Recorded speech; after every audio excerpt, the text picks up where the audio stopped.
ఆంధ్రప్రదేశ్ పారిశ్రామిక రంగ అభివృద్ధిలో మరో కీలక ఘట్టానికి ముఖ్యమంత్రి వైఎస్ జగన్మోహన్ రెడ్డి నేడు శ్రీకారం చుడుతున్నారు.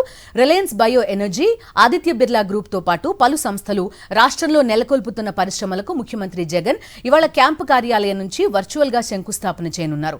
సుమారు 4178 కోట్ల పెట్టుబడులతో ఏర్పాటవుతున్న పలు పరిశ్రమలకు భూమి పూజ చేయనున్నారు. ఇవి కాకుండా 655 కోట్ల రూపాయలతో నెలకొల్పిన ఆగ్రో ప్రాసెసింగ్ యూనిట్లను ముఖ్యమంత్రి జగన్ ప్రారంభించనున్నారు. మొత్తంగా సుమారు 4833 కోట్ల పెట్టుబడులు రానుండగా కొత్తగా 4046 మందికి ఉద్యోగాలు లభించనున్నాయి. పూర్తి వివరాలు అందిస్తారు మా కరెస్పాండెంట్ రవీందర్ లైవ్ లో సిద్ధంగా ఉన్నారు. రవీందర్, చెప్పండి, 4883 కోట్ల రూపాయల పెట్టుబడులకు సంబంధించి వాళ్ళు వర్చువల్ గా శంకుస్థాపన చేయబోతున్నారు ముఖ్యమంత్రి. ఈ కార్యక్రమానికి సంబంధించి ఎలాంటి అప్డేట్స్ ఉన్నాయి మీ దగ్గర?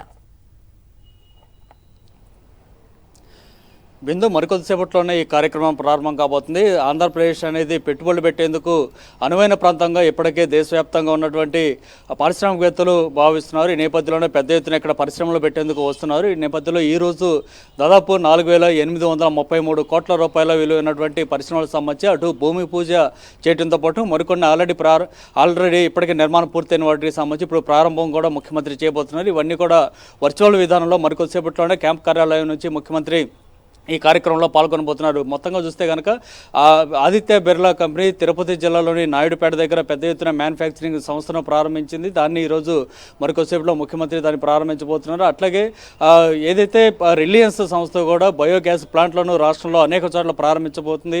దానికి సంబంధించి ఈరోజు వర్చువల్ విధానంలో ముఖ్యమంత్రి భూమి పూజ కూడా చేయబోతున్నారు. వాటి నిర్మాణం కూడా చాలా త్వరితగతిన పూర్తయ్యే విధంగా ఏర్పాట్లు కూడా జరిగాయి. ప్రధానంగా అటు రాజమండ్రి, కాకినాడ, విజయవాడ, కర్నూలు, నెల్లూరు జిల్లాల్లో బయోగ్యాస్ ప్లాంట్లను రిలయన్స్ సంస్థ నిర్మించబోతుంది. దీని ద్వారా రైతులకు సంబంధించి తమ పంటలు ఉత్పత్తులు వచ్చిన తర్వాత ఏదైతే వ్యర్థాలు అక్కడ పడిపోయి ఉంటాయో వాటితోటి ఆ బయోగ్యాస్ను ఉత్పత్తి చేసే విధంగా ఈ ప్లాంట్లను అయితే రిలయన్స్ సంస్థ ఏర్పాటు చేయబోతుంది. ఇవే కాదు, రాష్ట్రంలో అనేక ప్రాంతాల్లో కూడా పెద్ద ఎత్తున పరిశ్రమలు పెట్టేందుకు పారిశ్రామికవేత్తలు వస్తున్నారు. ఎందుకంటే ఆంధ్రప్రదేశ్లో దాదాపు 950 కిలోమీటర్ల పైగా సముద్ర తీరం ఉన్న నేపథ్యంలో సముద్ర తీరానికి దగ్గరగా పరిశ్రమలు ఏర్పాటు చేస్తే కనుక పెద్ద ఎత్తున లాభాలు కూడా వస్తాయనేది పారిశ్రామికవేత్తలకు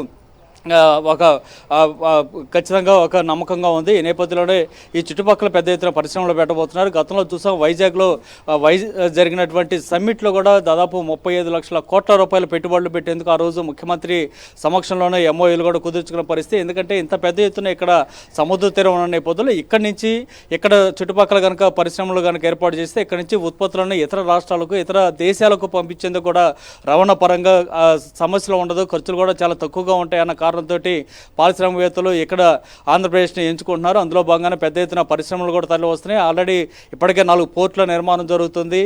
వీటి ద్వారా కూడా ఇతర ప్రాంతాలకు, ఇతర దేశాలకు ఉత్పత్తులు పంపించే విధంగా ఉంటుంది. కాబట్టి పారిశ్రామికవేత్తలు పెద్ద ఎత్తున తరలి వస్తున్నారు. ఈ రోజు కూడా దాదాపు 4833 కోట్ల రూపాయలు విలువైనటువంటి పరిశ్రమలకు సంబంధించి భూమి పూజ చేయడంతో పాటు ప్రారంభోత్సవం కూడా ముఖ్యమంత్రి వర్చువల్ విధానంలో చేయబోతున్నారు. ఇందుకోసం క్యాంప్ కార్యాలయంలో అధికారులు పూర్తి స్థాయిలో ఏర్పాట్లు అయితే చేశారు. మనం గత ఏడాది కనుక చూస్తే అంటే 2 నెలల క్రితం డిసెంబర్లో కడప జిల్లాలో కూడా అక్కడ సెంచరీ ఫ్లైవుడ్ సంబంధించినటువంటి ఒక సంస్థ పెద్ద ఎత్తున పరిశ్రమను ఏర్పాటు చేసింది. అంతకుముందు కేవలం 2 సంవత్సరాల క్రితమే ముఖ్యమంత్రి వర్చువల్ విధానంలో దానికి శంకుస్థాపన చేస్తే ఖచ్చితంగా 2 సంవత్సరాలకి అదే డేట్ తోటి మళ్ళీ దాని ప్రారంభోత్సవం కూడా ముఖ్యమంత్రి స్వయంగా అక్కడికి వెళ్లి చేసిన పరిస్థితి. అవతల కొప్పర్తిలో కూడా పారిశ్రామిక వాడలో పెద్ద ఎత్తున పరిశ్రమలు ఏర్పాటు అవుతున్న పరిస్థితి. ఇవన్నీ కూడా చూస్తుంటే పెద్ద ఎత్తున తరలి వస్తున్నాయి. అయితే వస్తున్నటువంటి పరిశ్రమలు ఆయా ప్రాంతాల్లో ఎక్కడ ఏ పరిశ్రమ పెడితే ముఖ్యంగా అభివృద్ధి చెందుతుంది, ఆ ప్రాంత యువతకు ఉద్యోగ అవకాశాలు లభిస్తాయన్న కోణంలో చూసి వాటిని ఏర్పాటు చేస్తున్నారు. ఆగ్రో సంబంధించినటువంటి అంటే వ్యవసాయ ఉత్పత్తులకు సంబంధించి రైతులకు ఉపయోగపడే విధంగా ఉండే వాటిని పరిశ్రమలన్నీ కూడా కోస్తా ప్రాంతాల్లో కానీ అట్లా ఎగుమతులు చేసేటువంటి అన్నీ కూడా సముద్ర తీర ప్రాంతంలో చేయడం, ఐటీ సంబంధించినటువంటి పరిశ్రమలన్నీ విశాఖ వేదికగా ఏర్పాటు చేయడం లాంటి కార్యక్రమాలకు ముఖ్యమంత్రి శ్రీకారం చుట్టారు. ఈ నేపథ్యంలోనే ఒక ప్లాన్ ప్రకారం క్యాలెండర్ని ఏర్పాటు చేసుకుని దాని ప్రకారం ఇవన్నీ కూడా ఏర్పాటు చేస్తున్న నేపథ్యం. మరోవైపు పారిశ్రామికవేత్తలు ఎవరైనా పెట్టుబడులు పెట్టేందుకు వస్తే సిఎస్ ఆధ్వర్యంలో, చీఫ్ సెక్రటరీ ఆధ్వర్యంలో ఒక ప్రత్యేకంగా కమిటీ ఏర్పడింది. ఆ కమిటీ ఆధ్వర్యంలో అప్లై చేసిన తర్వాత ఎవరైనా పారిశ్రామికవేత్త అప్లై చేస్తే వెంటనే అక్కడ వారికి స్థలం కేటాయించడం దగ్గర నుంచి అక్కడ మౌలిక సదుపాయాలు అంటే రోడ్లు కానీ, కరెంటు కానీ తదితర మౌలిక సదుపాయాలు ఏర్పాటు చేసే విధంగా కూడా కార్యక్రమాలను కూడా ఏర్పాటు చేశారు. ఇవన్నీ కూడా వెంటనే జరగబోతున్న నేపథ్యంలో పెద్ద పెద్ద ఎత్తున పారిశ్రామికవేత్తలు ఆంధ్రప్రదేశ్కు తరలి వస్తున్నారు. అందులో భాగంగానే ఇంతగా ఈ ఒక్కరోజే దాదాపు 4,833 కోట్ల రూపాయలకు సంబంధించినటువంటి పరిశ్రమలు ఈరోజు పెట్టుబడులు పెట్టుతున్నాయి. అది ఈ ఒక్కరోజే. గతంలో కూడా మనం చూసాం లక్షలాది రూపాయల పెట్టుబడులు కూడా పెట్టిన పరిస్థితి. సో వీటన్నిటి నేపథ్యంలో కార్యక్రమాలు జరుగుతూ ఉన్నాయి. ముఖ్యమంత్రి మరి కొద్దిసేపట్లోనే వర్చువల్ విధానంలో వీటిని శంకుస్థాపన ప్రారంభోత్సవం చేయబోతున్నారు. Bindu. Okay Ravinder, thank you.